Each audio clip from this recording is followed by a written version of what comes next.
And that's why Zelensky right now is so desperate to get some security guarantees, because that's what he was promised. That's what he walked away from a peace deal over. And so he needs something to show for it now after sacrificing hundreds of thousands of lives in the years since. So recently, Aaron Maté, who I think is one of the best independent journalists in the world, went on Judge Napolitano's podcast, Judging Freedom, to discuss the current happenings regarding the U.S.-Russia situation and peace talks. And, he refers here to Zelensky walking out of a peace deal in Istanbul at the urgings of Boris Johnson and likely the U.S. administration. So I want to hear what he has to say about what's coming next for Ukraine. Let's watch and react. Listening your observations of the latest in Ukraine. What is your take on this so-called Trump-Putin-Zelensky agreement, the non-ceasefire that apparently is taking place as we speak, which permits the continued shelling and killing and military maneuvers, but removes as targets, as I understand it, energy infrastructure from either side? It strikes me that Trump has not yet decided what he wants to do. He wants to make it appear as if he's gained significant progress in achieving peace, but he's not willing to own up to the fact that the U.S. is a belligerent here. Marco Rubio, Secretary of State, recently admitted that this is a proxy war, which means the U.S. is a direct participant in this conflict, as everybody knows. So Trump, if he wanted to, could cut off the spigot to Ukraine, could cut off the weapons and intelligence sharing, as he recently did. But then he resumed that. And the White House has said this week that that assistance will continue. So as long as he provides that military assistance, this war will go on, no matter what he brokers or talks about in his conversations with both Zelensky and Putin. Trump made a big deal about his talks with Putin this week. But in terms of substantive agreement, basically what they agreed to was that Russia would halt attacks on Ukrainian energy infrastructure for 30 days. And, that's a step towards something. But in terms of addressing the causes of this war, what propels it, and addressing the fact that the U.S. is a belligerent in this war, it does not address that. And it just strikes me that Trump has not yet, as far as we can publicly tell, made a decision on what he wants to do there. Maté is so right here. I think he nails it on the head. McGregor has said similar things, but people have acted like just because Trump was elected on this campaign promise to end the war, that suddenly, he's some impartial arbiter that can secure a peace and solve this war. Trump himself boasted about that he'd do that within 24 hours. But obviously, in the Russian eyes, the U.S. is a belligerent. They bankrolled this war on behalf of Zelensky and NATO to the tune of $200 billion. So until the spigot gets turned off again, Russia is not going to treat the U.S. any differently. There won't be concessions as long as intelligence and weapons flow into Ukraine and continue the killing. The game is over. Zelensky's lost that territory in the Donbass and Crimea, and it's time that Trump learns that and responds accordingly in a way that withdraws all U.S. aid so that we can be viewed seriously as a serious diplomatic force to end the war. They talked for 2.5 hours. It's hard for me to believe that they spent the entire 2.5 hours on energy infrastructure. And I wonder if Putin said to him, why don't you turn off the spigot? Why don't you stop supplying these people? We all know that you are a co-belligerent. We all know that. I don't know if they speak this directly to each other. Do you have any thoughts on that? Well, this is where it gets very confusing, because Russia claimed in its readout of the call that Putin directly asked Trump to cut military assistance to Ukraine.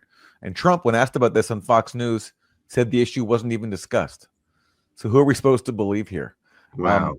I tend to, given that Trump plays loose with the facts, I tend to believe Moscow here. I doubt Moscow in writing would lie about this, whereas Trump has a long record of telling falsehoods, or simply maybe he didn't remember, for all we know. I mean, who knows? But it just speaks to how there's a lack of focus here.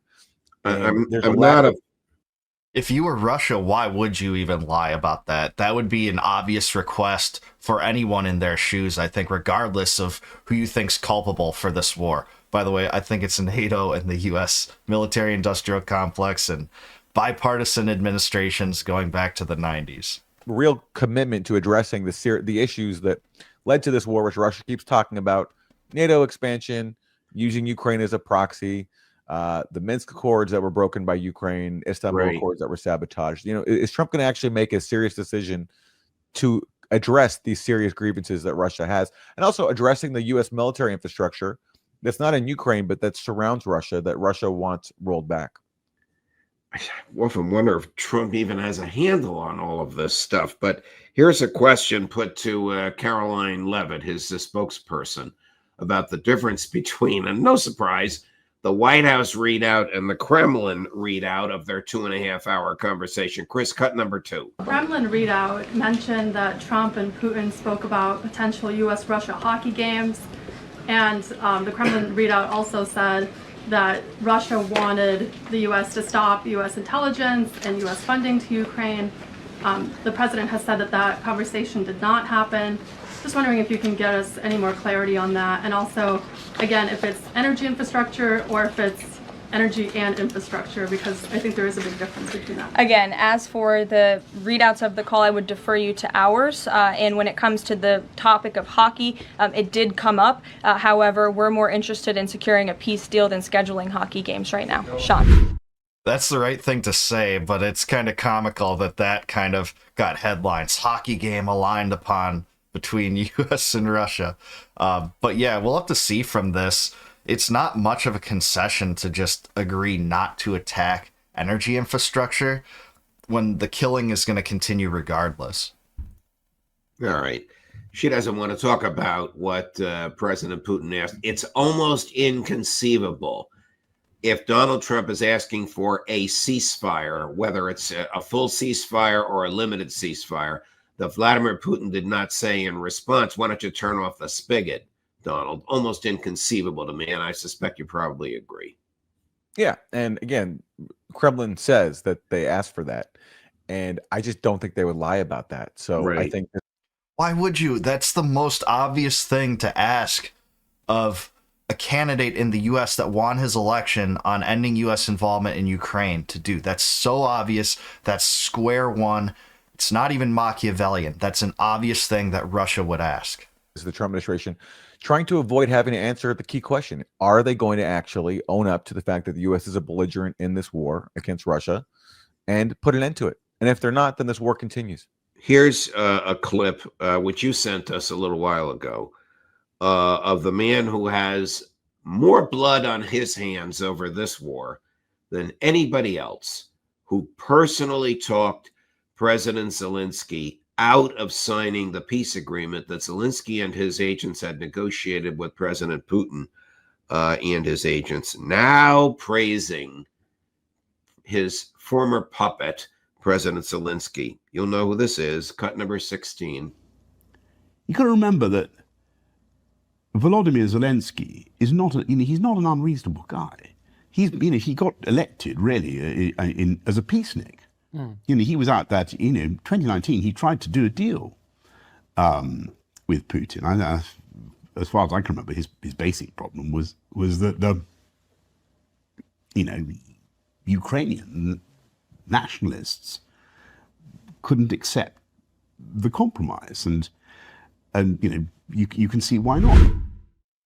I think, yeah, he is a pretty unreasonable guy to have had a peace deal on the table, ready to agree to it, but being talked out of it by Johnson because he wouldn't agree to Ukraine not being admitted to NATO. That was Russia's red line the whole time.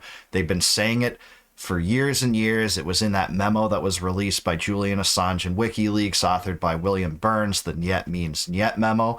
And Putin put that in a draft treaty submitted to NATO to say, I won't invade Ukraine as long as you put it in writing that NATO will not include Ukraine in its alliance in the future. But we all know what happened after that. Zelensky reneged and hundreds of thousands of people died as a result.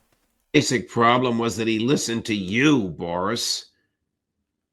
Well, Judge, that clip is very significant because it's actually Boris Johnson inadvertently, again, throwing Zelensky under the bus because he's undercutting the key claim that Zelensky made in this Oval Office meeting with J.D. Vance and Donald Trump, that you can't do diplomacy with Russia. when Zelensky cut off J.D. Vance and said, "What kind of diplomacy are you talking about, J.D. Vance?" He said that he reached a deal with Putin in December 2019, but that Putin broke it. So therefore, Putin can't be trusted. Here's Boris Johnson invoking that very exact same agreement in December 2019. But Boris Johnson is telling the truth and saying Zelensky's problem was not Russia. It was the Ukrainian nationalists, by which he means the ultra-nationalists, the fascists, and some neo-Nazis. Yeah, you're not allowed to say it, but Azov Regiment, which is integrated into the Ukrainian military and, you know, some of the biggest advocates of Ukrainian resistance, who made it impossible for Zelensky to live up to his commitments, which namely were implementing the Minsk Accords. So Boris Johnson here is actually admitting the truth and pointing out that the obstacle to implementing the agreement that Zelensky reached with Putin, contrary to what Zelensky claimed in the White House, was not Russia. It was Ukraine's own ultranationalists. And this is a point that I've made for a very long time. And because Zelensky didn't have the backing of the U.S. back then, he was being told by diplomats like William Taylor, don't worry about the Minsk Accords, it's a terrible idea. He had no shot to implement them. So Boris Johnson here, a rare instance of him actually telling the truth, and in the process showing the lie that Zelensky was telling in the White House. But Boris Johnson cannot hide the fact that he is principally responsible for the war by being the principal agent of Western elites, mainly Victoria Nuland, Joe Biden, and Sullivan and that Blinken and that crowd, in talking Zelensky out of signing the agreement which his people negotiated. Absolutely. And, you know, on this front, I have a new anecdote to tell you about that really underscores your point. Oh, let's hear it. You played the clip before on your show of Alexander Chali, who was a key negotiator for Ukraine at the Istanbul talks in the spring of 2022, where Russia and Ukraine reached an agreement until Boris Johnson intervened and told Zelensky not to accept it. And Chali is the guy who said that in Istanbul, we reached a real compromise. Putin did everything possible to make peace, thereby undercutting Zelensky's and the U.S. claims that there was never a tangible peace agreement, that it's impossible to negotiate with Russia. So Chali wrote a paper after that about the Istanbul talks, and he revealed something very significant. He said that Boris Johnson, that the UK and US told Ukraine when Ukraine wanted to sign that deal with Russia in Istanbul that don't make this peace deal. We're not going to give you security guarantees if it involves a deal with Russia. We will give you security guarantees bilaterally on our own, but not in any deal with Russia because we can't trust Russia. So that's when, and as we know, Zelensky then walked away from Istanbul. Well, immediately Zelensky's government went back to the U.S. and UK and said, "Hey, so what about those security guarantees you promised us as as part of walking away from Istanbul?" And the U.S. and UK told Ukraine, "Sorry, actually, we're not going to do that." So they hoodwinked Zelensky. They played him. They basically lied to him and said, "We're going to give you security guarantees, just not in a deal with Russia." And as soon as Zelensky's government went back and tried to get those security guarantees, the U.S. and UK said, "No, we're not prepared to do that." So Ukraine and Zelensky have long been viewed by the U.S. military establishment, the U.S. foreign policy regime, etc., as a pawn on a chessboard for a proxy war to be bellicose toward Russia the whole time. This proves that we all know what happened next. They essentially treated Ukraine as a de facto NATO power, even before all this broke out, even before Putin invaded, because Trump sent $300 or so million worth of weapons to Ukraine, some of which were dual purpose missiles. He also sent the Javelin system. He still boasts about that, by the way.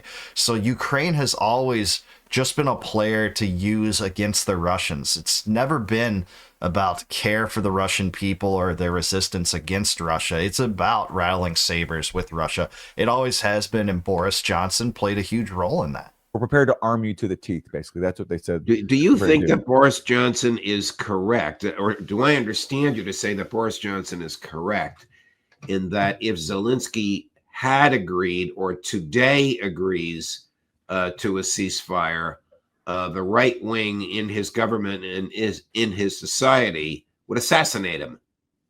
Well, I can't go that far, but certainly he's under a lot of threat, and there have been open threats to his life going back many years. When he tried to implement the Minsk Accords when he was first elected, a leader of right sector infamously said that Zelensky will hang from a tree if he does that.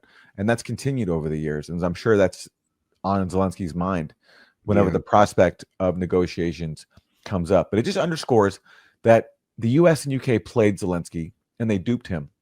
And they, just as they put out the promise of NATO for Ukraine, but never took any steps to implement it, they also did the same thing by promising him security guarantees and then pulling the rug out from underneath him. And that's why Zelensky right now is so desperate to get some security guarantees, because that's what he was promised.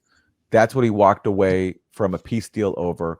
And so he needs something to show for it now after sacrificing hundreds of thousands of lives in the years since. Right.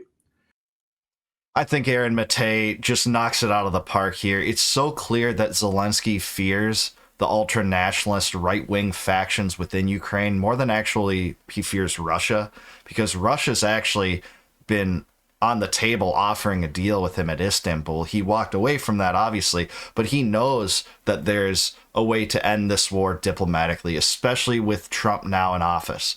But he can't do it because, as Maté said, he's trying to salvage what he walked away from, what he's culpable for.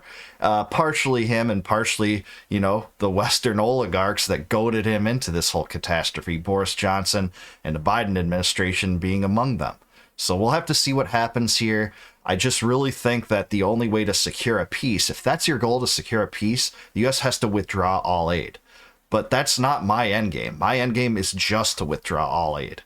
Let the Europeans and Ukraine and Russia sort this border dispute out on their own. I don't think Russia's going to give away the territory they now occupy, but I really think that you can get Putin to agree to a peace deal, especially if other European powers are involved in it diplomatically, not militarily, not sending troops on the front lines into this fruitless battle that's cost over 1 million lives at this point. So I want to hear what you guys think, though. What do you think of the most recent circumstances revolving around Ukraine and Russia? Do you think a peace deal is imminent? Let me know in the comments below.